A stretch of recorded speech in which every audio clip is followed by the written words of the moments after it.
Hello. Welcome to the Pinfall Podcast. I am your host, Liz. I am joined as always by my co-host, Marcus. That is me, and you're pointing the wrong way. Marcus. There we go. Oh, so another GCW podcast, and I'm looking forward to hearing everyone hating our opinions on this. Hating your opinions, probably, because mine. I'm kind of nonplussed by it. Oh, God bless. I'm seeing a lot of comments saying that people thought this show was terrible. I thought this was a great show. I thought that this show should never have happened in the first place. Really? Yeah. Based on all the limitations, because it's GCW, it just doesn't make sense. I mean, I get the limitations bogging it down, especially with the Briscoes and MDK. That match was definitely a disappointment with the ending. But I mean, I enjoyed 90% of it. Like, you take Homicide versus Mox, put on any other promotion, that would have been like match of the year for a lot of people. It's all because this was GCW that a lot of people are disappointed. Right, because I think GCW has a certain reputation. It does. And their fans expect a certain something. Yeah. Yeah. I don't know. I am, like, I don't want to say I'm disappointed in the lack of blood, but like you said, there was an expectation that the New York State Athletic Commission shut down. But I was still thoroughly entertained by a lot of it, especially like I know you didn't love Effie and Jeff Jarrett. I loved that match. I like the match. I just didn't agree with your interpretation of it in any capacity. I thought you didn't like it, but no, I enjoyed the match. I thought the match was fine. Even though Matt Cardona and Joey Janella was an overbooked mess, that match should have been an overbooked mess. I loved every second of it. I definitely got excited about parts of it. That was a fun match on its own, but it was a bit of a chaotic experience. Yeah. Well, we'll get more in depth once we start talking about them individually, but so a little nutshell for the show. We had MDK won the tag team belts off of the Briscoes. Jonathan Gresham wasn't able to show because he was exposed to COVID, so they had to replace him with Leo Rush against Blake Christian, and Leo Rush was replaced in the brass ring ladder match by G Raver, and then AJ Gray showed up to compete in that. X-PAC arrived during Matt Cardona versus Joey Janella, along with Sabu and Bill Alfonso. Mance Warner came back, and Chris Dickinson confirmed that his next match will be at Spring Break weekend. What else happened? Oh no, Sabu and Bill Alfonso came out for the Mance Warner promo. Oh yeah. Let's see, Jeff Jarrett had his first win in his first match since 2019. And then Moxley retained over Homicide. I think that's all the big stuff. Am I missing anything? Like, any big stuff? Oh, Marco Stunt came back. Oh yeah. To help out Joey Janela. And then Brian Myers showed up and gave an excellent homage to Edge at what was the name of that paper? One Last Stand or something like that in 2006. great little moment that they had. And then Swoggle showed up in Sam Stackhouse. Yeah, that was a lot. Hence the overbooked mess, but honestly, if any match was going to be an overbooked mess, it should have been that one. Yeah, I nostalgia made it so I was very excited about Brian Myers coming back to help Matt Cardona. Yeah. I know that as far as GCW goes, that's probably like something people cared about the least, but Pete's, don't leave. What Pete's, happened? I'm sorry. I hit the side of this with my chair. Oh my god. I scared the cat. Why are you scaring the cat? It's funny, I saw it tipping and I was like, that's not a problem. And then I saw it keep going and I was like... Oh, well, let's just jump into the recap. We started off with the pre-show, which was the Blue Ribbon Battle Royal starting us off.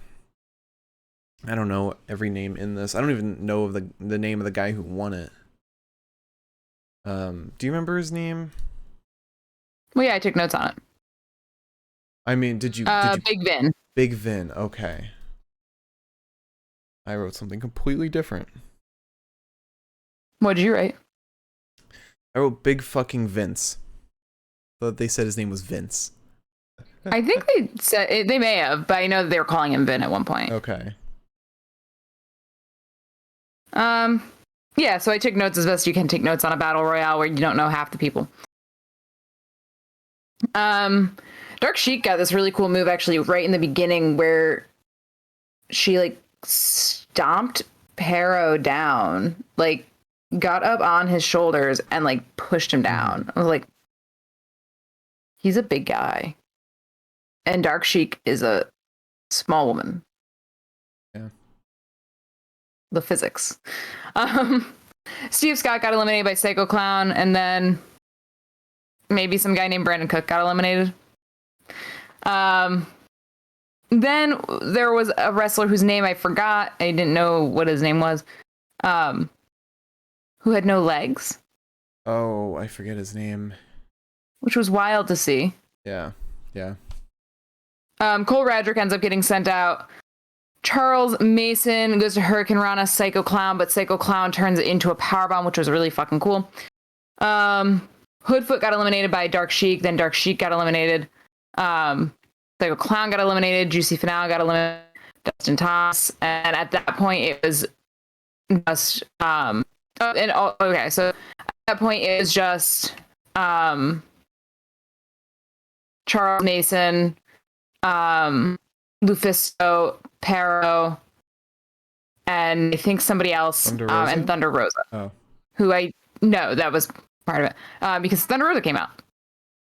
Because I guess if there's a wrestling ring, there's also Thunder Rosa. Yeah. I think it just like comes in like it's a package deal. It's free real estate. Exactly. Pero ends up getting eliminated by a head scissors from Rosa. And then Charles Mason eliminated Rosa. Big Vin was the other person. Duh. Lufisto got eliminated by Big Vin, but technically by Charles Mason because Big Vin like was about to send her out, and then Charles Mason ran into him. But Big Vin ends up being the one to win. Yeah. And it was a pretty fun match. It was very confusing because the camera cuts didn't help, and a lack of lower thirds didn't help knowing who people were. Yeah. Yeah. But then we had the brass ring ladder match, still in the pre-show, between Grim Reaper, Shane Mercer, Dante Leon, Jack Hartwheel, Ninja Mac, and Alex Zane. And Alex Zane came out in an homage to Taco Bell hot sauce. It was great. Was that exactly what he was going for? I mean, he retweeted a tweet that said that's what he was doing. So I assume. Well, he did a good job. He's the sauce boss after all.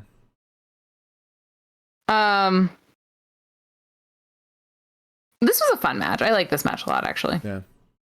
I did too. It was fucking crazy. Even with That botch from AJ Gray towards the end, it was still a great ass match. All right, so we get Cartwheel and Mac, who do like they both moonsault down to the floor. Zayn ends up springboarding onto the field of men. Dante Leone then hits a corkscrew press onto the guys. Grim Reaper lights up, hits a Cloud9 onto the men. Then Ninja Mac with a handspring moonsault onto Reaper. Then we get a moonsault cutter from Leon to Mac. Shane Mercer goes up top with Leon. There's a top rope Rana to Mac, and then a suplex to Shane Mercer from Alex Zane. Jack Cartwheel gets... This was fucking insane. This was stupid. Shane Mercer lifts up Jack Cartwheel in like a military press. And Mercer clotheslines Leon holding up Cartwheel one-handed before dropping him down onto Zayn. This whole match was an incredible display of talent. It was insane. Oh wait, I made a mistake. When I said I was thinking of this match and the botch by AJ Gray, I wasn't thinking of this match. I was thinking of, and this wasn't the brass ring ladder match. This was just a battle royal. I completely... You confused me when you said that, and I was like... Yeah, I confused myself. There are a lot of battle royals in today's pay-per-view. Or just multi-men matches. Yeah. Mercer ends up flipping Mac onto Zayn. It was really hard to keep up with. Mercer then ends up fucking like doing like a flip before hitting like something similar to a fallaway slam to Mac. However, a DDT onto a chair to Mercer from Grim Reaper gets Grim Reaper the win. Yeah. Honestly, I was pretty surprised by Grim Reaper winning. I thought somebody like Shane Mercer would, or Dante Leon. But good for Grim Reaper. So then we got Chris Dickinson and Brett Lauderdale coming out, who addressed the crowd, and this was cut off by the Fight TV stream towards the end, but basically Lauderdale was, hyping up the show, thanking everybody, giving a story of how he was told that 1 million GCWs have come and gone, and how this is a big moment for everyone. And then Chris Dickinson said that he'll return Spring Break weekend, which I believe Spring Break is one of GCW's events. That would make sense. We then got a video package. This was a great video package for this show. When they had everyone like saying the things that people have told them to doubt them. So good. So touching. And then we had the brass ring ladder match between PCO, Alex Colon, Tony Deppen, G Raver, Jimmy Lloyd, Jordan Oliver, and AJ Gray. This was a good match. Fantastic. Oh my god. Although, one thing that did bother me was that the ring wasn't center over the ring. Oh, was it not? No, it was like further away from like the ramp. Because remember, maybe like the ceiling was weird. Remember Tony Deppen set up the ladder in the middle, and he was like way far away from it.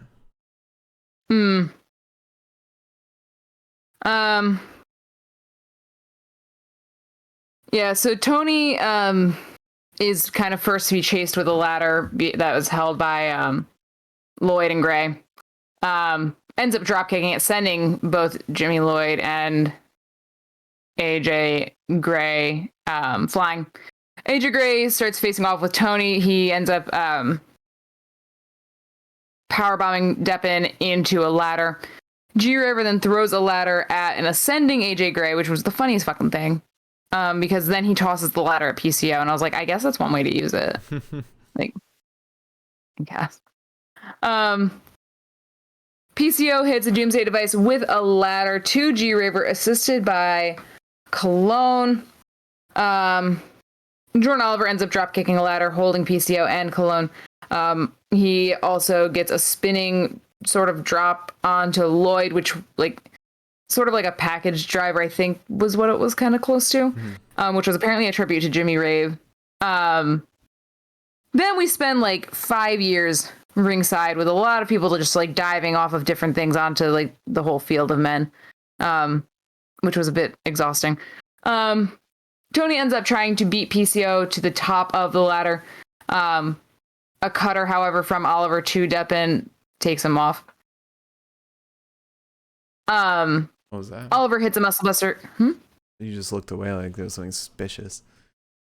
The suspicious thing was the cat that we own going up on the wall and stretching out. Aww. It was very suspicious, actually.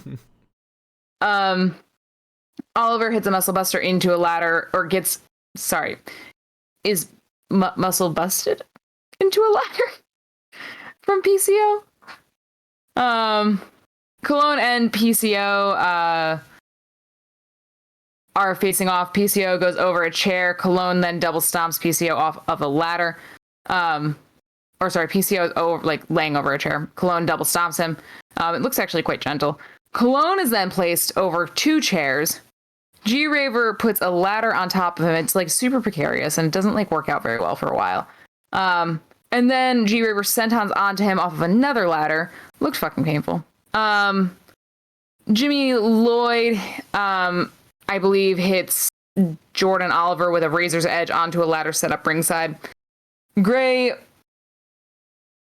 Oh, yeah, this is the botch, isn't it?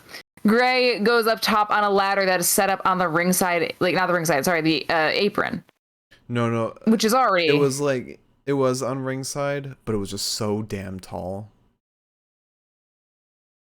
I don't think it was, but okay. I'm almost positive it wasn't. It wasn't on the apron. Well, whatever. Agree to disagree. One way or the other, AJ Gray wanted an elbow drop onto Cologne off of this ladder. And the referee's kind of helping out a little bit where he's moving this other ladder that's sort of 90 degrees to him away. But the moment AJ Gray goes off the ladder, he catches his foot on the ladder and just falls completely flat. Yep. Didn't look fun at all. No, he looked pretty unhappy about it. Oliver and Cologne are fighting, but Murdoch, who you might remember from a lot of other matches, Murdoch comes through and attacks Cologne. And eventually AJ Gray goes up top and wins, gets the brass ring after fucking struggling just a smidgen. Mm-hmm. So, good match though. Honestly, these first few matches were bangers. They were. Especially the next one, Team Bandito versus Team Gringo. This had some insane spots. Yeah, this was hard because I wanted to take notes on everything and I was trying not to. All right. So we start with Laredo Kid versus Orez. Orez sends Laredo out to ringside. Bandito comes in. He hits the three amigos on Orez. Gringo Loco comes in. This is when I stopped taking notes on who was coming in and leaving. Demonic Flamita goes up top. He vamps for a little bit as if he's about to dive off the top rope or something. And then he fucking flips off the crowd. Mm-hmm. And just goes back down to the ring. That was funny as fuck. Team Gringo ends up brutalizing ASF. We get a double archer submission on Laredo Kid and Bandito. And then Gringo flies out onto those men. Flamita and Orez literally throw ASF into the ring. We get the super botched move right into an arm drag though from ASF to Gringo Loco.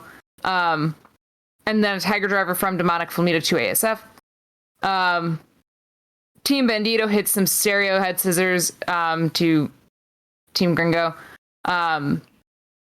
This was when I figured it was really fucking ridiculous to keep trying to take notes. Flamita ends up hitting a frog splash onto Bandito. Laredo, however, breaks up the pin. We get a 450 splash onto Flamita from Laredo Kid, and then Orez double stomps his back. We get a Death Valley driver into a dropkick to Orez from ASF, and then ASF is thrown into a torture rack into like some sort of drop from Gringo Loco. Then there's a big DDT to Gringo from Bandito, but Flamita breaks it up. And then it gets weird. There's 6 men, so there's 3 men in either corner. I don't know the order of operations here, but basically, ASF and Orez are on top of a triple electric chair. It was Bandito. So you got one person. Bandito and Gringo were on the bottom. Yeah. So that means that Flamita and Demonic Flamita and Laredo Kid were in the middle. Yeah. In an electric chair on Gringo and Bandito. And then ASF and Orez were on top in the same position. Gringo. Oh, this wasn't even. Sorry, I didn't finish talking about the move.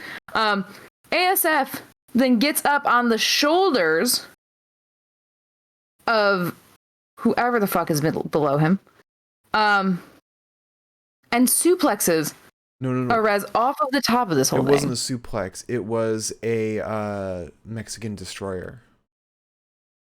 Sure, that too. I think so, at least.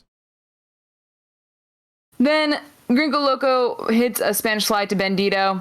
And there's a Spanish fly onto the floor from Laredo Kid to Orez. Eventually, a pile driver to ASF from Gringo Loco gets the win. Yes. Insane match. Well, then we had Blake Christian versus Lio Rush. Unfortunately, as I said, Gresham was exposed to COVID, so he had to be replaced by Lio Rush. And this match was alright. Yeah, this was fine. I mean, it was extremely fast-paced, and, like, some of this wrestling was fantastic. I don't know. Yeah. I kind of expected for Christian to win. Yeah. Blake Christian goes in for the handshake. Gets it. Hits a sort of like toss arm drag kind of thing to Leo in the process. Leo decides that he's going to take a second to chill out before re-entering the match. He sits ringside for a minute. He ends up getting plunged into the fence by Blake through the ropes. Back in the ring, there's a crucifix submission on Leo. And then there's a hard enziguri to the back of Blake's head. Leo ends up getting Christian with a vertical suplex. However, Blake Christian, using just his feet, hits like a Hurricane Rana onto Leo, which was fucking weird and kind of crazy. We end up having a springboard clothesline to the back of Leo's head and a ripcord Spanish fly to Leo after a knee to the back of his head. And a springboard 450 to clean up, but there's still no pin. Eventually, we get a Poison Rana to Christian and a twisting neck breaker. Rush goes for the final hour, but it doesn't work. Eventually, we get a 450 double stomp to Leo to have Blake Christian win. Yeah, and that insane dive from Blake Christian into the driver, the pile driver, was incredible. Yeah, it was. I mean, I think the problem with this match was just that the other matches before it were so intense. Yeah. They definitely didn't help themselves by putting all of the battle royals and multi-man matches in the beginning. They should have spread them out more. Yeah. And it also doesn't help that this match was changed the last second, and Gresham versus Christian probably would have been better. Yeah. So then we get a video package for Matt Cardona, Chelsea Green, and Joey Janella. giving a whole background of the feud. I just love GCW's video packages so much. They're so well produced. Impact couldn't learn a thing or two. Impact does have some good video packages, but for the most part, they need better production. Mm-hmm. So then we get Matt Cardona versus Joey Janela. And yeah. Cardona and Chelsea get in the ring, and Chelsea gets on the mic and says, "All hail the Deathmatch King." Cardona gets on the mic and says, "GCW Universe, my mom and dad are here. You can't boo me. You marks are so ungrateful. All the boys in the back are so ungrateful. The only reason Hammerstein is sold out is because of us. I put GCW on the map, not Nick Gage, not Effie, and certainly not Joey Janela. Tonight, I'm going to end your career before Tony Khan can say, 'You're fired.'" She did in like a Vince McMahon voice. And then we have the match. Yes. So just to start, we get a sack rider to Janella, but that does not get the pin. A Death Valley driver sends Matt Cardona into a door that's set up in a corner. Janella ends up putting Matt on a chair. He goes up top and sentons his ass first into that chair as Matt rolls away. Then Chelsea surprises everyone by hitting Cardona with a low blow. Janella thinks that, like, oh, she's on my side. He goes up top, only for Chelsea to wiggle the ropes, sending him dick first into the ropes because it was a ruse. Mm-hmm. Cardona had like a cup on or something. Yeah, cup. Then there's a superplex to Janella, and then Vincent comes out. And I don't know, it was like so fast paced. It didn't seem like Janella or Cardona cared all that much. Wait, Vincent? No, it was Virgil. It was Virgil in a Vince McMahon mask. Yeah, wait. Because they said it was Vincent, like Vincent K. McMahon. But then, no, that's not right, Vincent. Oh, that's yeah. Virgil. I never corrected myself. Oh. That is my bad. But Virgil comes out. And then he goes away. Smart Mark Sterling comes out, who I guess is Cardona's lawyer, which I didn't really realize. Cardona goes to hit Janella with the belt. But Janella dodges it, hits Smart Mark with it instead. There's Death Valley driver onto the steel ring frame, though. And then Hornswoggle is there. And then Sam Stackhouse comes out, and they're fighting. He goes to flop onto Swoggle, but Swoggle avoids. And then Marco Stunt comes out. And I don't know. Chelsea Green hits a Canadian driver on Marco Stunt. Yeah. First, before even that, I'm pretty sure Stunt got DDT by Cardona. Janella then DDT'd Cardona. Hornswoggle goes through a door via Stunt, and then Cardona goes through a door via Janella. Then Chelsea Green hits the Canadian Destroyer to Stunt after hitting him with a belt. And then Janella's like about to beat the shit out of Chelsea, but Cardona hits him with a chair. Chelsea goes for some kendo shots to Janella that he completely no-sells, ends up pile driving her. And then Brian Myers comes out. And you don't know it's Brian Myers because he's wearing, the black leather vest, blackout motorcycle helmet. And he spears Janella through a door. And then he takes it off and it's like, oh my god, it's fucking Brian Myers. And I fucking popped. I'm not going to deny that. That's no homage to Edge because they're both Edge's proteges at some pay-per-view in 2006. And then we get a sack rider through a door to Janella to win. Yes. And then after the match, X-PAC comes out and helps Joey Janela out. And that was fucking awesome because X-PAC... That man looks incredible. Yes, he does. He looks amazing. And hopefully, at some point, we can get CM Punk versus X-PAC. Throw us back a few decades. God, imagine. All right. So then Mance Warner comes out. He says, "I told y'all that old Manser would be out here. The reason GCW works is because we've got the best locker room in the business. Hell, we've got some of the best commentary teams, security, photographers, ring engineers, and all of y'all. Without y'all, we don't get up here in this ring." Atticus Cogar then comes out. He says, "I'm not here to put over GCW. Fuck Brett Lauderdale and all the work they put into this spot show, even though he's literally the guy paying your bills. AJ had his opportunity. Effie will have his. So, of course, Mance Warner would be out here because all SGC is Brett's snakes." Mance then says, "Last time I checked, the doctor said I can't wrestle.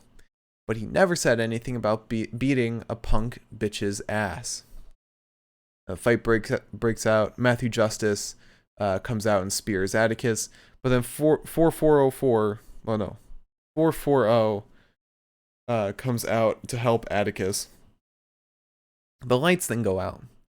And then lights come back on. And then Sabu and Bill Alfonso come out. And they help SGC. And Sabu's wearing a mask. Very, very considerate. Yeah.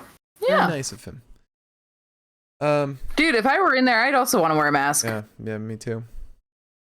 And then we get an Alley Catch video package to hype up for her match against Ruby Soho. And then we have that match, which a lot of people did not like. I don't blame them. I didn't like this match. Really? This match sucked. Was it just because of Ruby winning, or? It's just because it was really short and like there wasn't a ton of like personality to it. Okay. In a way that I would have expected a match with Alley Catch to have had personality. Right. It's a really slow start. We get some hip attacks to Soho and a cannonball. There's an elbow to the face of Catch and a release German suplex to Ruby. An arm drag off the ropes to Catch and then a DDT to Catch. Ruby then hits her with a Hurricane Rana. She wants the double stomp, but Catch rolls away.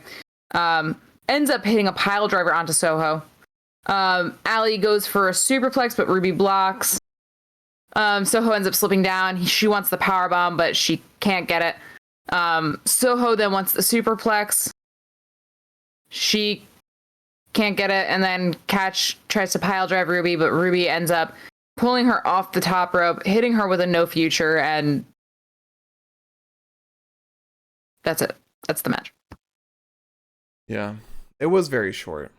It was. Can't really deny that. Yeah, I mean, I enjoyed what we saw in it. I don't know. And then we get a video package for Effie. And then Effie versus Jeff Jarrett. And I really like this match. For no good reason. I did like the match. I did. All right. So they alternate wrist locks on one another for a little bit. Effie starts kind of like coming on to Jeff Jarrett. Jeff Jarrett is not down to clown in any capacity. Eventually Effie gets Jarrett through the ropes, starts grinding on the back of his neck, more or less. And then gets Jarrett in like this weird variation of the tarantula submission. Effie is then thrown into a crew member. Jeff Jarrett hits another crew member in the face with a belt, which Jeff Jarrett is doing progressively throughout this match. He's whipping Effie with a belt on the back. He then ties Effie to a turnbuckle with that belt. Effie ends up breaking free and begins thrusting into Jeff Jarrett's face.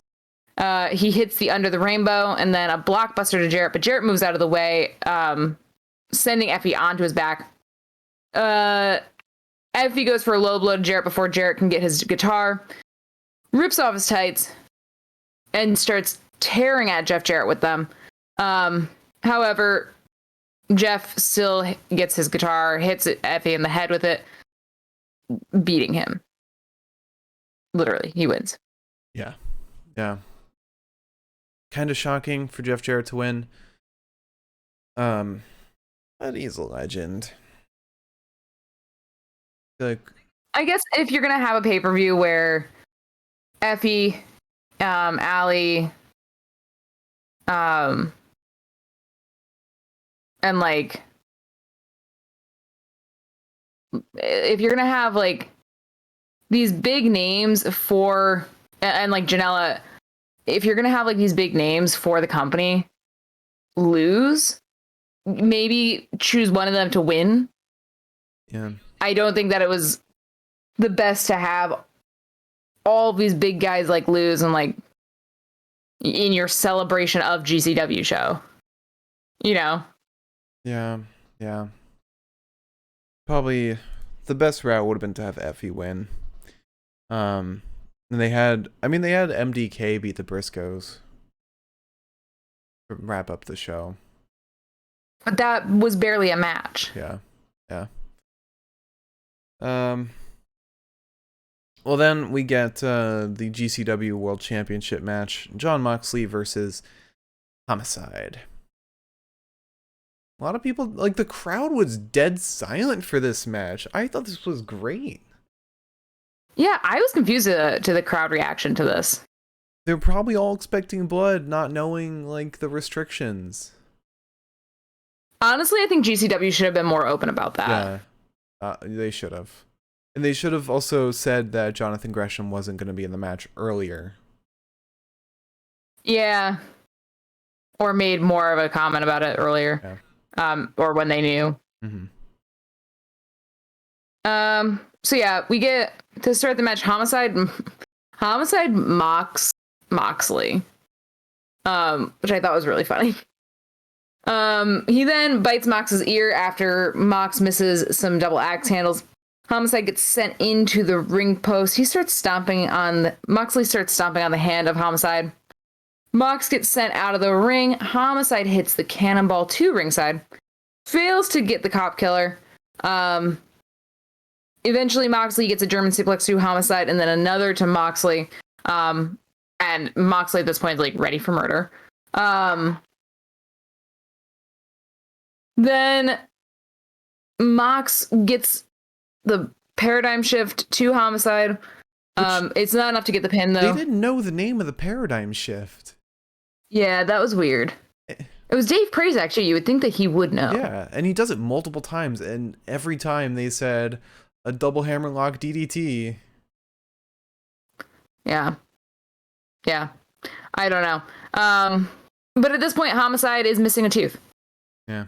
Which was something. Moxley gets him into a bulldog choke, but Homicide reaches the ropes, fails to get the cop killer once again, and then we get another paradigm shift into the chairs for Moxley to win and retain. Yeah, honestly, this should have been the main event. You have the pop from Mattremont and Nick Gage going up and winning, and then you have that same excitement carrying into this match.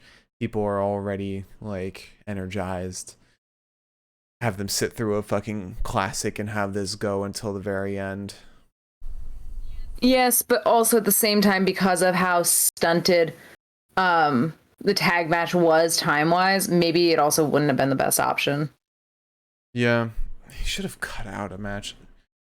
Should have cut out like they should have chilled out on how many people came out during the Cardona Janella match. Yeah, that should have definitely ended earlier. There was no need for that many people. I feel like they could have also just canceled, just not have Blake Christian wrestle at all, honestly. Yeah, I think they just didn't want to take away from the show. Yeah. Yeah. But then we have a video package for the Briscoes. And then we get them versus Mattremont and Nick Gage. Yeah, and was not much of a match. I want to see what the time was on this, if times are posted yet. You can keep going while I look this up. So Nick sends one Briscoe through a door, the other Briscoe gets dropped over the head of Tremont. Or Tremont. We get a chair to the head of Jay Briscoe, and then some doors to the head of Mark from Nick Gage. Eventually, there's a chair to the head of Gage as he goes to get his fun little pizza cutter, but he can't get it because there's a chair to his head, you know. Mark goes off of a chair over the rope, sending Tremont through a door. There's an elbow drop to Nick Gage sending him through a door from Mark Briscoe. Tremont gets a chair to the head, falls off the apron, hitting his head on the ring frame. Mark Briscoe then goes up top. He sends Gage through some chair door setup contraption. Eventually, there's a pile driver to Mark Briscoe off of the top rope through the doors. And then I think I missed the finish. I think that was damn close to the finish, though. The finish was... What was the finish? I think it was something through a chair. Or door. Door was propped up on a chair. Well, okay, so I said a pile driver to Mark Briscoe off the top rope through some doors. Might have been it. Okay. Because the finish didn't look like it was the finish. Yeah. Very weird finish. Like, I faintly heard the referee say 3, and I was like, there's no fucking way. Yeah. Yeah. It's unfortunate. It's unfortunate. Because this had a really killer first half. Yeah. And I think Mox vs. Homicide really deserved a better crowd reaction. Yeah. Yeah. Could have done without a few minutes off of Cardona and Joey. Maybe get rid of a match. I'm talking about before the event started. I think also Moxley versus Homicide should have been placed somewhere else. Because I think by the time that Moxley versus Homicide happened, the crowd was tired. Yeah. Actually, I don't know about that because they stayed dead through like the 3 matches before that. So it's not true. Well, they were dead for Ali and Ruby, kind of dead for Effie and Jeff Jarrett. No, Effie and Jeff Jarrett, they were not quiet for. Were they? No. They were chanting a bunch of shit. Oh, that's right. Remember? That's right. Yeah. Yeah. Well, after the match, Nick Gage gets on the mic and says, I took some time to keep my mind okay. GCW is the best promotion in the fucking world. And New York City, you ready for this? It's MDK all day. And then all the locker room comes out. Crowd's in the ring. Celebrates with some PBR as the crowd goes away, probably upset. And then the next pay-per-view is Joey Janela's Beach Break, I believe. Or the next big one. Yeah. Yeah. So maybe that's it. Maybe that's when Dickinson's coming back. Yeah. So yeah, that's our recap. I enjoyed a lot of it. There was, of course, some like the end, like the last match was not great. Yeah. I loved Mox and Homicide. I definitely think they could have been longer. I think it being on traditional pay-per-view did not help it. No. Yeah. I guess we'll see if they announce like their earnings from it. Because if they do get a lot of buys from it, then it'll help in the long term. But I also can't imagine a lot of people tuning in for just this for the first time would want to stick around because they didn't get a clear idea of what GCW actually is. There was no blood, no death matches, and that'll probably come as a shock at the next show that they tune in for. Yeah. But I do hope that things stay positive for GCW.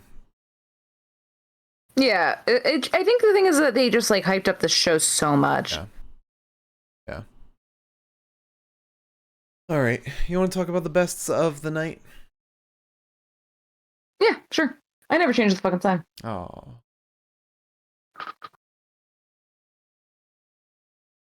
All right, so let's talk about the promo of the night first, and then we'll talk about wrestler and match of the night. If you have any questions for us, please leave it in the chat now, and we'll get to it after the bests of the night. If you're watching on YouTube, leave a comment, and we'll get to it in the next one. If you're listening on Spotify, come on over to the live show, twitch.tv/The Pinfall Podcast, and chat with us live.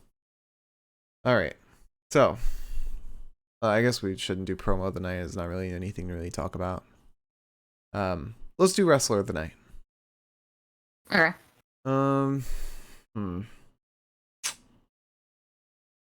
Let's see.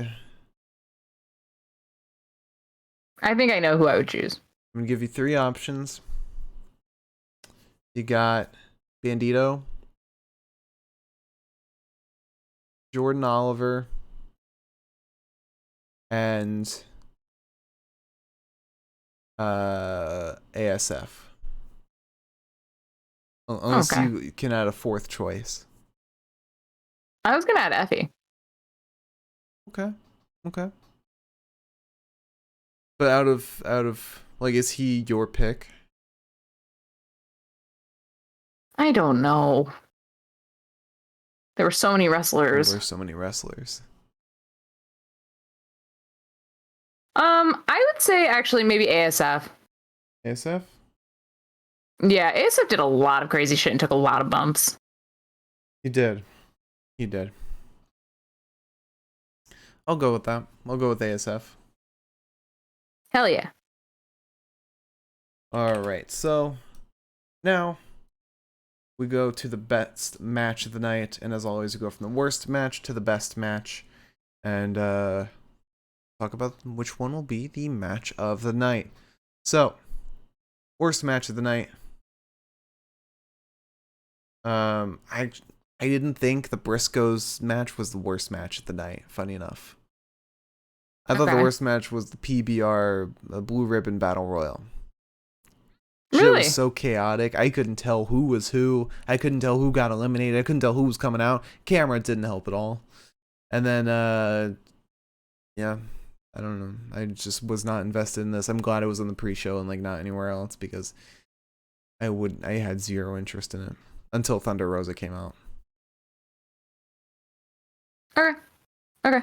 Next up, with a 5 out of 10, Briscoes versus Mattremont and Nick Gage. It's all you can say with this is it's unfortunate. Yeah. Next up. No, it was disappointing. Yeah, very disappointing.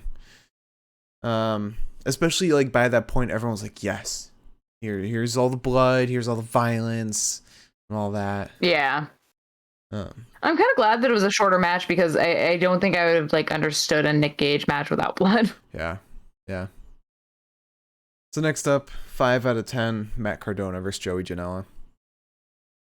They got to run this back at spring break. They really have to. I'm sure they will. Have Joey Janela win. But this time, not overbooked. Keep it straight up, 1-on-1. Maybe have Chelsea like, maybe it's a Chelsea Green on a pole match. But yeah, just run it back. If this is it, then this sucks. But this was a fun match that was as overbooked as it should have been. Yeah. So next up, the 5 out of 10, the Grab the Brass Ring ladder match. Okay. Had some good spots. Yeah, this is pretty decent. Okay. Next up, with a 6 out of 10, John Moxley versus Homicide. Yeah, I thought this was a very fun match. Yeah, I agree. Again, like I said, if you stick this on any other promotion, people would have loved it. It's just that expectation was there. So next up, 6 out of 10. I definitely rated this much higher than anyone else would have. Alley Catch versus Ruby Soho. I thought it was pretty fun. I don't know. And it also helped that they both seemed to be happy and like enjoyed working this match because this was a dream match for Alley. Yeah, that was fun. Okay. Next up, 6 out of 10, Blake Christian versus Lio Rush. As much as I said it should have been like canceled, it was still a very fun match. Yeah. But it didn't really like fit the card really. Yeah. I still have trouble associating Blake Christian with GCW. I know he was like there before WWE, but his WWE character is still very much like in my head. Yeah. And it doesn't help that they refer to him as like NXT. Yeah. All right, next up with a 7 out of 10, Effie versus Jeff Jarrett. I really like this. I don't know why. I just really do. It felt like such good storytelling to me. Yeah. I mean, it was very simple. It was a very simple match. But I don't know. It just flew off the screen for me. For no reason. Okay. I agree with you. Next up, the 7 out of 10, Grim Reaper versus the Scramble match. Grim Reaper, Alex Zane, Dante Leon, Nick Wayne. Nick Wayne? Was it Nick Wayne? Who was in that match? It was Grim Reaper, Alex Zane, Dante Leon, Jack Cartwheel, Ninja Mac, and Shane Mercer. That's right. Yeah. Yeah, it was a lot of fun. There were some insane spots on it. Just really fun stuff. These scramble matches can be a ton of fun whenever GCW puts them on. Yeah. I wish there hadn't been so many multi-man matches, but like, or at least they were more spaced out, but like this was a really fun one. Yeah. And I didn't expect Grim Reaper to win, so. I didn't either. That was a nice change of pace. Yeah, it was a surprise. And then my pick for match of the night, and I'm sure it's yours too. Team Bandito versus Team Gringo. This fucking rocked. 8 out of 10. I concur. That spot where well, the double electric chair or the double triple electric chair was insane. And there were just so many great spots in this. Just if you haven't watched this pay-per-view, watch it just for this match or find this match online somewhere. It is incredible. All right. So that is our match of the night. Team Bandito versus Team Gringo. Our wrestler of the night is ASF. And we don't have any questions tonight. Oh, no. I'm going to ask you a question. Oh, God. Fuck.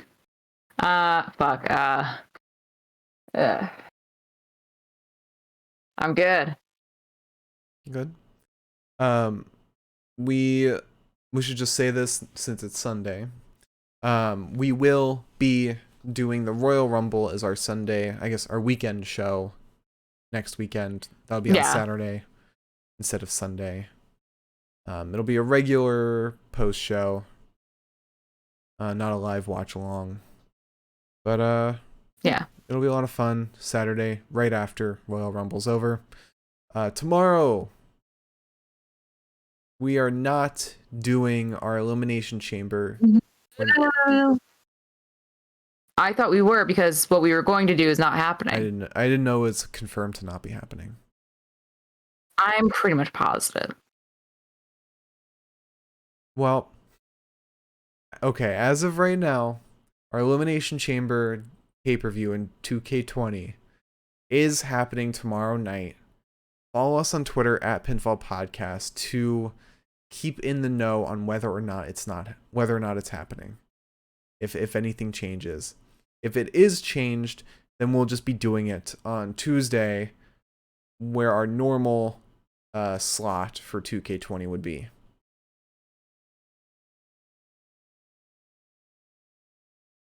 So,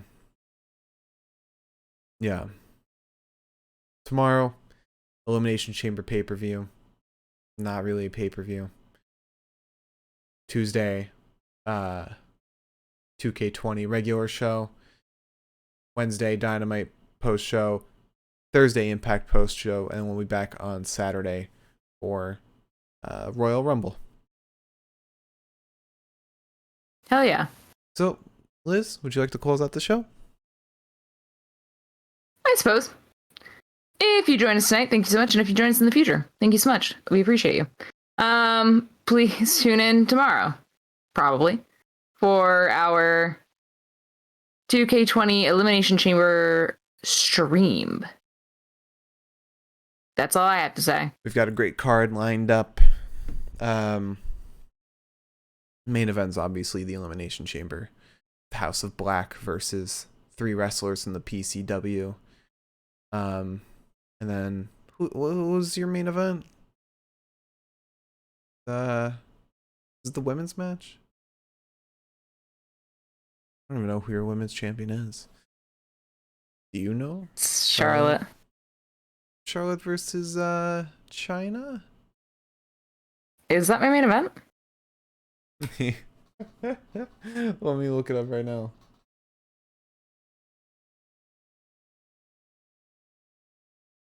Let's see. Your main event is